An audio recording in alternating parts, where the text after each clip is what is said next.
এয়া কেৱল আমি সাধাৰণতে যি গীতা পাঠ হয় তেনেকুৱা গীতা পাঠ আমি ইয়াত গীতাৰ অমৃত মন্থনৰ নিচিনা হৈছে যে সাগৰ মন্থন কৰোঁতে আমি অমৃত বিচাৰি গৈ ইয়াৰ পৰা এনেকুৱা আমি মন্থন কৰিছোঁ নিজৰ ভিতৰত থকা বিষ জাতীয় লেতেৰাবিলাক আঁতৰাই পেলাইছোঁ।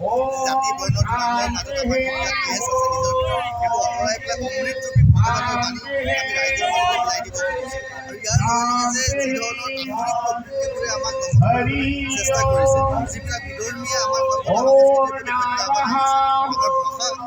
মাটি যিবিলাক নষ্ট কৰিছে কোৱা হৈছে গীতা কোৱা হৈছে যিবিলাকে ভূমি বেদখল কৰে, হত্যা কৰে, যিবিলাকে ছোৱালীবোৰে জড়িত হনন কৰে, যিবিলাকে চুৰ ডকাইত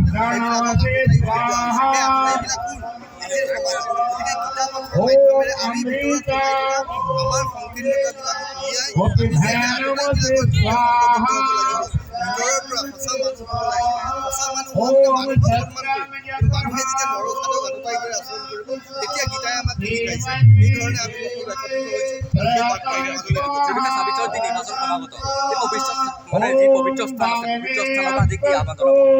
আজি গীতা পাঠৰ এই পবিত্ৰ স্থানত ইয়াত গীতা যজ্ঞ আহি তেওঁলোকে ইয়াত তেওঁলোকৰ মন্তব্য ৰাখিছে। এটা কথাই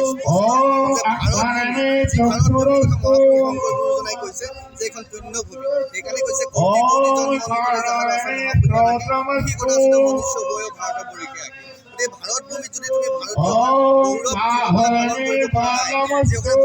গৌৰৱ পালন কৰাৰ পৰিৱৰ্তে আৰবীয় চিন্তা বিদেশী চিন্তা আমি স্পষ্টকৈ কৈছোঁ, হয় ভাৰতীয় হোৱা, যোগ্য ভাৰতীয় হোৱা, নহ'লে কিন্তু কঠিন প্ৰত্যাহ্বানৰ সন্মুখীন ধৰ্ম আমি পালন কৰিব লাগিব। ভাৰতীয় হোৱা মানে সনাতনী হোৱা, ভাৰতীয় হোৱা মানে হিন্দু এই যে প্ৰোগ্ৰামটা হয়েছে আজিৰ এই অনুষ্ঠানটো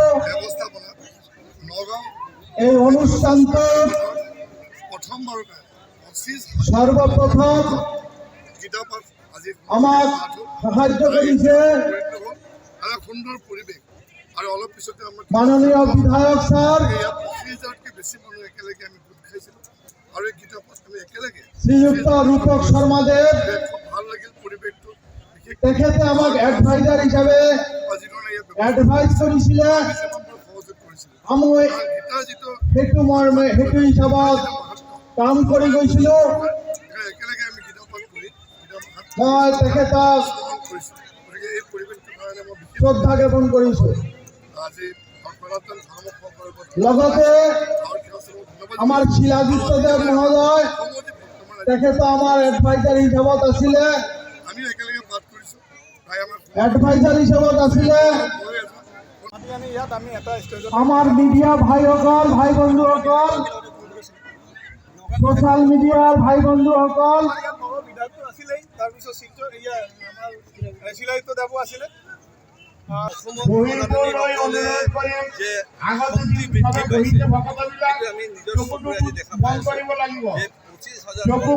হাত জড়ো কৰো, 25,000 হাত কৰি প্ৰাৰ্থনা কৰিব লাগিব, হাত কৰি প্ৰাৰ্থনা কৰিব লাগিব।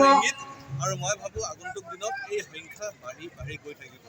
আমি গীতা পাঠ কৰি আমাৰ নিজৰ মনৰ শক্তি আৰু এতিয়া আমাৰ অসম মাতৃৰ কাৰণে আৰু শক্তিশালীভাৱে নিকাভাৱে আমি কাম কৰি গৈ থাকিব। পবিত্ৰ যি ৰমজান মাহ চলি আছে তাৰ লগতে আমাৰ সঁচাকৈ আমাক গৌৰৱবোধ অসমীয়াৰ কাৰণে বা সনাতনী ধৰ্মৰ ইয়াতে আমিতো মানে যুদ্ধ কৰি আছোঁ সনাতনী ধৰ্মক বচাব। আমি বিচাৰোঁ যিসকল সন্তান তেওঁলোকে নিজৰ মাতৃধৰ্ম এৰি পেলাই বেলেগ ধৰ্মত গুচি গৈছে তেওঁলোকে ঘূৰি আহক, কাৰণ ভাৰতবৰ্ষৰ ভূমিত জন্ম লোৱা সনাতনী ধৰ্ম এয়া শ্ৰেষ্ঠ। আৰু সেই মেছেজটো গোটেই ভাৰতবৰ্ষৰ মানুহসকলে যাব লাগে। যিমান মানুহসকল আমাৰ ভাই ভণ্টিসকল যিসকলে সনাতনী ধৰ্ম এৰি পেলাই বেলেগ ধৰ্মত গুচি গৈছে তেওঁলোকে যেন আকৌ পুনৰ ঘূৰি আহে নিজৰ মাতৃধৰ্ম।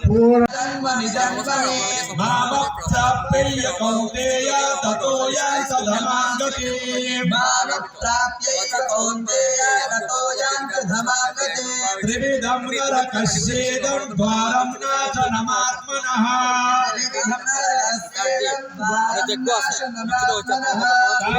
क्रोध तथा लोभस्तस्मादेतत्रयं त्यजेत्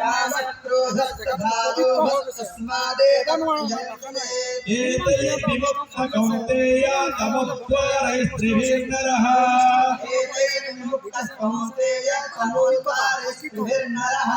आचरत्यामनश्रेयस्ततो याति परां गतिम् আপুনি ধৰক যিখিনি ধৰ্মৰ নীতিৰ লগত জড়িত সনাতনী ধৰ্মৰ যিহেতু আপুনি সনাতনী ধৰ্মৰ লগত জড়িত হৈছে আপুনি এখন আশ্ৰমৰ লগত আপুনি জড়িত হৈছে প্ৰায় 5 টকীয়া বছৰ কি ক'ব কেনেকুৱা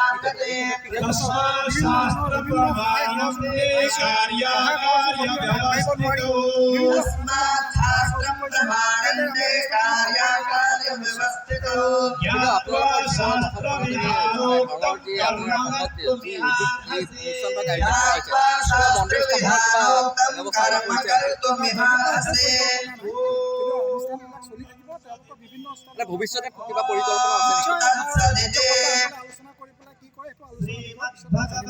পৰৱৰ্তী সময়তো লক্ষণীয় হৈ পৰিব বৰ্তমান কি ক'ব যিসকলে দূৰ দূৰণিৰ পৰা আহি পেলাই ধন্যবাদ জ্ঞাপন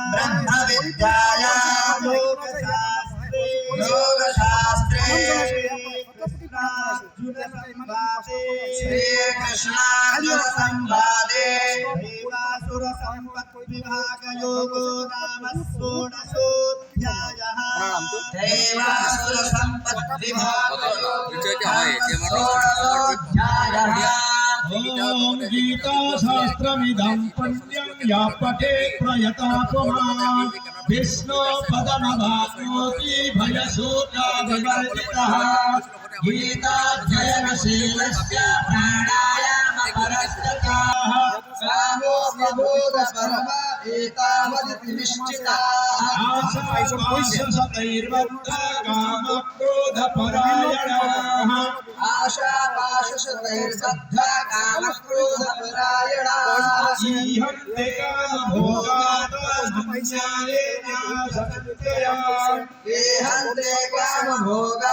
भञ्जायेनाथ सञ्चयात् इदमस्य मया लब्धमिमं प्राप्स्ये मनोरथम्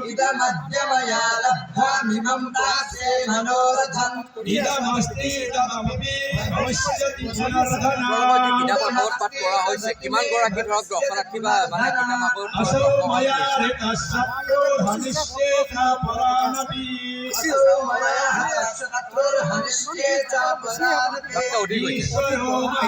योगी सिद्धोऽहं बलवासि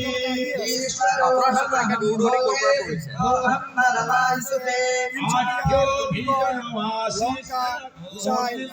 दशोपया দূৰৰ পৰা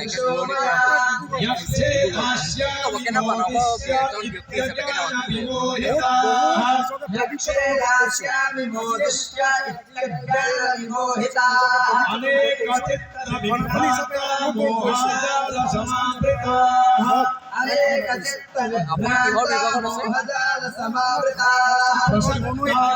भोगेषु फसन्ति नरकेषु च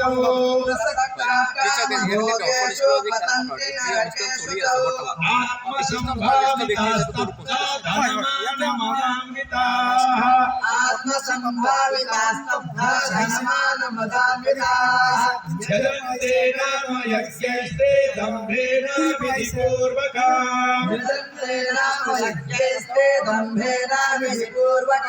अहंकारं बलं दर्पं कामं क्रोधं च संश्रिताः